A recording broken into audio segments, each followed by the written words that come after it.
amigos, ontem eu havia decidido não gravar um vídeo sobre o que aconteceu na escola Professor Raul Brasil, né? Principalmente porque o tema é muito pesado. Porém, depois que eu vi algumas matérias, né, da nossa mídia podre, eu acabei decidindo gravar. Eu não vou detalhar aqui o caso, né, do que aconteceu, acho que todo mundo já está sabendo aí pelos telejornais, mas vou deixar aqui na descrição, como eu sempre faço, o que aconteceu. Então, com relação à mídia, eu não fiquei surpreso, né, com essa exploração da tragédia. Claro que existe o jornalismo sério, teve as matérias sérias a respeito, entendeu? Mas o que eu quero criticar aqui é a mídia esgoto. Bom, eu não vou trazer aqui todas as matérias, tá, que foram divulgadas, que muita gente está usando ali nas redes sociais, tá ok? Eu só vou apontar aqui uma matéria da época apenas para exemplificar o que eu vou criticar. Então eu vou ler aqui a matéria da época, tá bom? Uma matéria bem escrota. Um amante de armas, um apoiador de Jair Bolsonaro, um fã da série The Walking Dead. É assim como se mostra nas redes sociais Guilherme Tauci Monteiro, de 17 anos, um dos dois atiradores da Escola Estadual Professor Raul Brasil, em Suzano, na Grande São Paulo. Então aqui a matéria, praticamente, eu li toda ela, a base dela é política, que é repulsivo, né? Então praticamente aqui ele pegou, foi na rede social dele do Facebook e pegou todas as curtidas.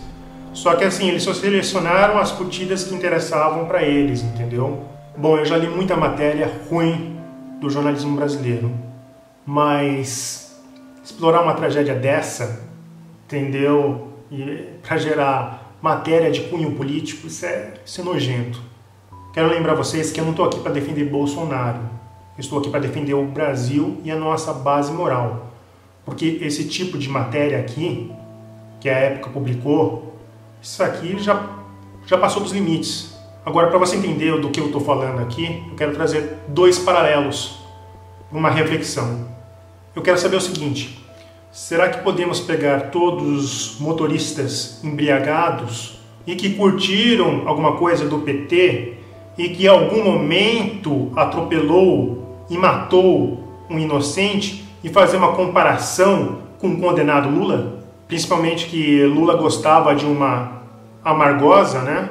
Ou seja, será que a gente pode fazer uma comparação moral nesses dois casos que eu falei? Bom, e essas matérias procuraram fazer essa comparação moral, como se esses garotos fossem seguidores da mesma moral de Bolsonaro. Bom, então a respeito dessa ideia de seguidor, de curtida, tá? Eu quero fazer aqui um paralelo com a história de John Lennon, tá? O assassinato de John Lennon, que foi sim assassinado por um fã, tá? O nome dele era Mark David, tá? Que inclusive no mesmo dia, tá, que ele pediu um autógrafo, ele deu os tiros em John Lennon. Agora eu quero saber o seguinte: será que podemos fazer qualquer tipo de comparação entre o seguidor, o fã assassino e John Lennon?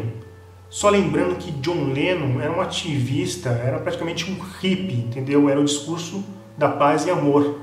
Então não podemos fazer esse tipo de comparação. E eu quero ressaltar um detalhe nessa história.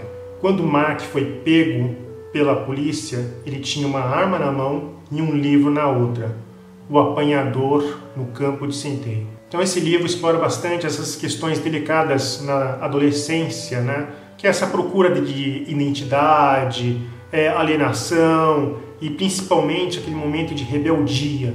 Agora, por que eu estou apontando isso? Mais tarde, Mark afirmou que havia uma mensagem no livro que dizia para matar John Lennon. E aqui eu quero deixar uma frase, né? Em uma audiência em 2010, onde o próprio Mark, né, confessou que queria ganhar notoriedade com a morte de John, tá bom? E aqui as palavras dele: senti que matando John Lennon me tornaria alguém, em vez disso tornei-me um assassino, e os assassinos não são alguém. Então aqui nessa frase a gente vê claramente a evolução química do cérebro, né? Então um pensamento de 10 anos é diferente de 20, de 20 é diferente de 30, de 40, a química muda. Porém, claro, Estados Unidos, né? A situação dele ainda cumpre a pena. Agora, eu quero deixar bem claro aqui que os livros não são responsáveis pela tragédia, tá? Mas aí eles podem serem catalisadores de uma mente perturbada.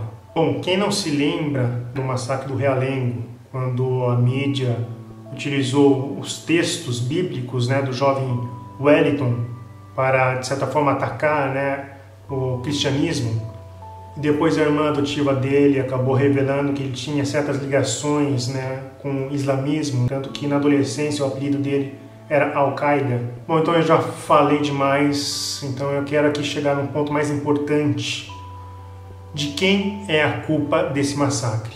E eu vou dizer para você, a culpa desse massacre é da esquerda progressista. Então, para quem não sabe, nos últimos 30 anos, essa esquerda progressista usou de todas as ferramentas para acabar, eliminar com todas as conquistas da humanidade, né?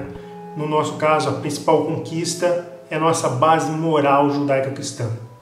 Então as famílias em todo o mundo praticamente foram dissolvidas em nome de uma nova formatação liberal moral que prometia utopia, mas que resultou na verdade na destruição. Então a Europa foi toda destruída, né? Eles esperavam uma nova sociedade nesse processo, mas o que resultou foi uma Europa destruída.